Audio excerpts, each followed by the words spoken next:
اللہ اللہ اللہ اللہ اللہ اللہ اللہ اللہ اللہ اللہ اللہ اللہ روح قفس عنصری سے پرواز کر رہی ہے تو صحابہ کرام نے ہمیں پیغام دیا کہ لوگوں دنیا کی زندگی سے کچھ حاصل ہونے والا نہیں ہے، اگر کامیاب ہونا چاہتے ہو تو حضور کی محبت میں اپنی زندگی کو ڈال لو، حضور کی محبت میں اپنی زندگیوں کو ڈال لو، حضور کی اطاعت میں اپنی زندگیوں کو ڈال لو، یہی چیز تمہیں دنیا میں بھی کامیاب کرے گی اور اسی کے ذریعے سے اللہ تبارک و تعالیٰ تمہیں آخرت میں بلند و بالا مقامات عطا فرمائے گا۔ حاضرین کرام، حضرت سمیہ رضی اللہ عنہا کی ذات بابرکت سے کون واقف نہیں ہے کہ اسلام کے لیے سب سے پہلے شہید ہونے والا کوئی مرد نہیں بلکہ ایک خاتون تھی جن کا نام حضرت سمیہ رضی اللہ عنہا ہے، اور ان کی شہادت کا واقعہ اتنا دردناک ہے کہ آپ کے دونوں پاؤں کو ایک پاؤں پر رسی سے باندھ کر اسے ایک طرف اونٹ پر باندھ دیا گیا، دوسرے پاؤں کو رسی سے باندھ کر دوسری طرف کے اونٹ کو باندھ دیا گیا، اور کہنے والوں نے کہا کہ اے سمیہ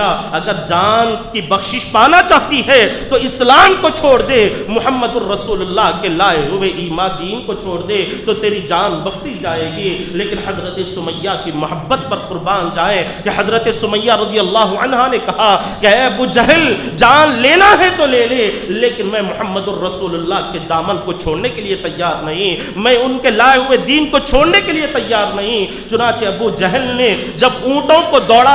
تو حضرت سمیہ رضی اللہ عنہا کا جسم چیرنا شروع ہو گیا اور دو حصوں میں آپ کا جسم بٹ گیا، دو ٹکڑے ہو کر آپ کا جسم رہ گیا۔ لیکن حضرت سمیہ نے آخری وقت پر بھی اسلام سے اپنے آپ کو پھرانا قبول نہیں کیا، حضور کے دامن سے حق کو چھوڑنا آپ نے گوارا نہ کیا۔ تو یہ ہمارے لیے پیغام ہے کہ اگر آج ہم حضور کی محبت کا جو دعویٰ کر رہے ہیں، حضور کی محبت کا جو ہم دم بھر رہے ہیں، نعرہ رسالت جو بلند کر رہے ہیں، اگر حقیقت میں محبت کرنے والے ہو تو مسجدوں کو آباد کرنے والے ہو جاؤ، حضور کی محبت میں اپنی زندگیوں کو گزارنے والے ہو جاؤ۔ یہی وہ بزرگان دین ہیں کہ جنہوں نے شجر اسلام کو پانی سے نہیں بلکہ اپنے خون سے سیراب کیا ہے۔ آج اسلام کا جو درخت تناور بنا ہوا ہے، جو اسلام کی شاخیں پھیلی ہوئی ہیں، یہ ان بزرگان دین کی خون کی قربانیوں کا نتیجہ ہے کہ آج اسلام کا ہر طرف بول بالا ہے،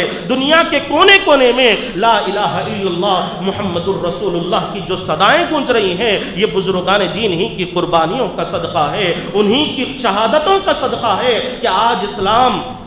ہر طرف پھیلا ہوا ہے۔ تو حاضرین کرام، ہمیں بھی چاہیے کہ ہم بھی پکے طور پر سچے طور پر ایمان والے بننے کی کوشش کریں، ایسے اپنے ایمان کو مضبوط بنا لیں گے کہ اگر ہماری جان کی قربانی بھی پیش کرنے کا موقع آ جائے تو ہم اپنی جان کو قربان کرنے کے لیے تیار ہو جائیں۔ یہ نہیں کہ صرف تھوڑی دیر کے لیے نعرے بازی کر رہے ہیں اور پھر اپنے گھروں میں آ کر بیٹھ گئے ہیں۔ تو حاضرین کرام، یہ ایمان اور اسلام کا حق ادا کرنا نہیں کہلاتا۔ آج جو تریپورہ میں جو مسلمانوں کے حالات ہیں، آپ وہاں جا کر دیکھیں، کئی سوشل میڈیا پر اس کے ویڈیوز بھی موجود ہیں، آپ اٹھا کر دیکھیں کہ کئی مسلمانوں کے کاروبار کو ختم کر دیا گیا ہے، مسلمانوں کے گھروں پر پتھریں برسائے گئے ہیں، کئی مسلمانوں کو زخمی کر دیا گیا ہے، مساجد کو شہید کر دیا گیا ہے، 16 مساجد کو نقصان پہنچایا گیا ہے۔ تو ہمیں چاہیے کہ ہم خواب غفلت سے بیدار ہو جائیں، غفلت کی نیند سے اٹھ جائیں اور اللہ تبارک و تعالیٰ کے احکامات کی پابندی کرنے والے ہو جائیں۔ آج جو ہم ہر طرف ظلم و ستم کا شکار ہو رہے ہیں، اس کی وجہ ہم خود سے اس کے ذمہ دار ہیں، کیونکہ ہم نے اللہ تبارک و تعالیٰ کے احکامات کو چھوڑ دیا، ورنہ اللہ تبارک و تعالیٰ نے قرآن مجید میں خود فرما دیا کہ وَلَا تَهِنُوا وَلَا تَحْزَنُوا وَأَنْتُمُ الْأَعْلَوْنَ إِن كُنتُم مُؤْمِنِينَ، کہ تم غم نہ کرو، فکر نہ کرو، کامیابی تمہارے لیے ہی ہے، کامیاب تم ہی ہونے والے ہو۔ لیکن یہ کب ہوگا؟ تب ہم جب اللہ تبارک و تعالیٰ کے احکامات کے پابندی کرنے والے ہو جائیں گے، قرآن مجید کی تلاوتوں کی عادت ڈالنے والے ہو جائیں گے، عقائد و جہاں صلی اللہ علیہ وسلم کے بتائے ہوئے راستے پر چلنے والے ہو جائیں گے، تب کہیں جا کر یہ کامیابی ہمیں مل سکتی ہے۔ ہم بھی کامیابی سے ہمکنار ہو سکتے ہیں۔ ورنہ حاضرین اکرام، اگر آج بھی ہم خواب غفلت میں پڑے رہیں گے، یہ غفلت کی نیند سوتے رہیں گے، مؤذن پکار رہا ہے یا الصلاۃ خیر من النوم، الصلاۃ خیر من النوم، بار بار مؤذن فجر میں پکار رہا ہے اور ہم غفلت کی نیند سو رہے ہیں، تو پھر یاد رکھیں کہ دنیا میں ہماری کوئی داستان نہ ہوگی۔ وہ قوم جو دنیا کو پڑھانے کے لیے آئی تھی، آج وہ خود پڑھائی کی محتاج بنی ہوئی ہے۔ وہ قوم جو دوسروں کو اخلاق سکھانے کے لیے آئی تھی، آج وہ خود اخلاق کی محتاج بنی ہوئی ہے۔ وہ قوم جو بھٹکے ہوئے لوگوں کو راہ راست پر لانے کے لیے آئی تھی، آج انہی کا کردار بھٹکا ہوا ہمیں نظر آ رہا ہے۔ تو حاضرین اکرام، اگر ہم آج اپنے کردار کو نہیں سدھاریں گے، اپنی کیفیات کو نہیں بدلیں گے، تو آنے والی نسلوں کو کون پیغام دے گا؟ آنے والی نسلوں کو اسلام کا درس کون دے گا؟ حضور کی محبت کے واقعات کون سنائے گا؟ اگر آج ہم خود اسلام کے پابند نہیں رہیں گے، حضور کی سنت کے پابند نہیں رہیں گے، تو پھر کیا ہماری اولادیں بھی کیا حضور کی سنتوں کے پابند ہو جائیں گے؟ کیا اسلام کے حدود کی وہ حفاظت کرنے والی ہوں گی؟ اگر ہم اپنے آپ کو سنواریں گے، اپنے کردار کو صحیح بنائیں گے، خود نمازوں کے پابند بنیں گے، شریعت کے پابند بنیں گے، تو یقیناً ہماری اولادیں بھی، ہماری آنے والی نسلیں بھی شریعت کی حفاظت کرنے والی ہو جائیں گی۔ اور جب ہم خود شریعت کے لیے اپنے آپ کو جھکائیں گے، اپنے جانوں کی قربانی کرنے کے لیے تیار رہیں گے، تو پھر ہماری آنے والی نسلوں بھی اب اپنی جان کی پرواہ کیے بغیر اسلام کی حفاظت کے لیے، شریعت کی حفاظت کے لیے، حضور کی سنتوں کی حفاظت کے لیے اپنے آپ کو قربان کرنے کے لیے تیار کھڑی رہے گی۔ تو آج وقت کا تقاضا یہی ہے کہ ہم اسلام میں پورے کے پورے داخل ہو جائیں،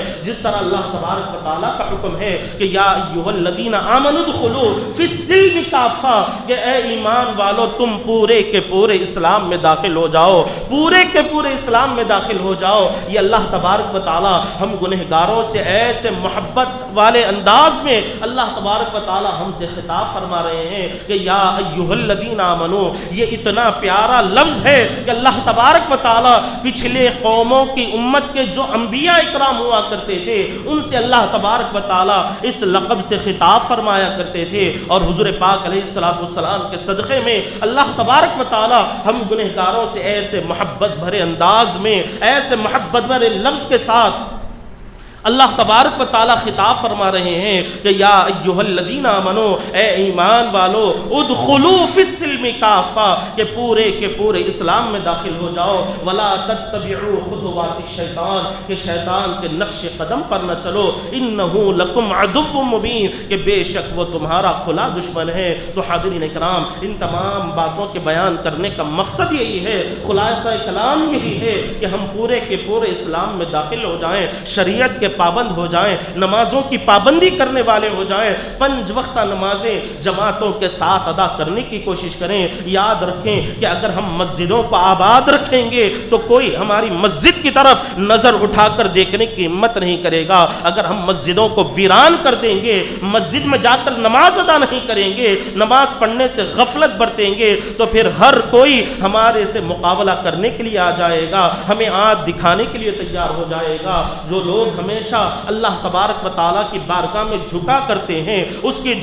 کے حضور میں اپنی جبین نیاز کو خم کرتے ہیں، اور سبحان ربی الاعلیٰ، سبحان ربی العظیم جیسی حمد و ثنا اس کی تعریف میں بیان کرتے ہیں، تو اللہ تبارک و تعالیٰ ایسے ہی لوگوں کو کامیابی سے ہمکنار فرماتا ہے، ایسوں ہی کو اللہ تبارک و تعالیٰ فتح و نصرت عطا فرماتا ہے۔ تو ہمیں بھی چاہیے کہ اگر آپ چاہتے ہیں کہ اللہ تبارک و تعالیٰ ہمیں قدم قدم پر کامیابی عطا فرمائے، ہماری ساری ضروریات پوری ہو جائیں، ہماری تمام مسائل کا اللہ تبارک و تعالیٰ ہمیں حل عطا فرما دے، ہمیں تمام مصیبتوں سے اللہ تبارک و تعالیٰ نجات عطا فرما دے، تو اس کا واحد حل یہی ہے کہ ہم 5 وقت کی نمازیں پابندی کے ساتھ جماعت سے ادا کرنے کی کوشش کریں، اور اللہ تبارک و تعالیٰ کے بتائے ہوئے راستے پر حضور پاک علیہ السلام کی اطاعت میں اپنی زندگیوں کو گزاریں گے، تو تب کہیں جا کر ہم بھی کامیابی سے ہمکنار ہو سکتے ہیں۔ اور جو خطاب اللہ تبارک و تعالیٰ نے قرآن مجید میں فرما دیا کہ وَلَا تَهِنُوا وَلَا تَحْزَنُوا وَأَنْتُمُ الْأَعْلَوْنَ إِن كُنتُم مُؤْمِنِينَ کہ تم فکر نہ کرو،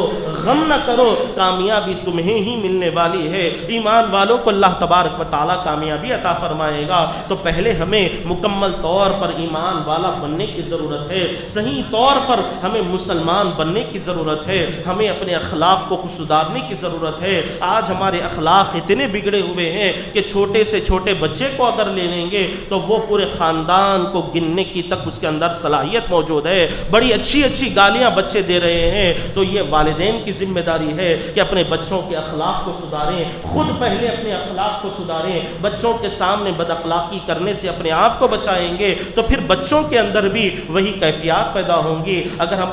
اپنے بچوں کے سامنے بد اخلاقی سے پیش آئیں گے، گالی گلوچ کریں گے، چھوٹے بڑوں کا ادب نہیں کریں گے، تو پھر بچوں کے اندر بھی وہی کیفیات پیدا ہوں گی۔ تو الغرض حاضرین اکرام، قرآن مجید کے احکام کے ساتھ ہمیں اپنی زندگی کو گزارنا ہے جس طرح اللہ تبارک و تعالیٰ کا حکم ہے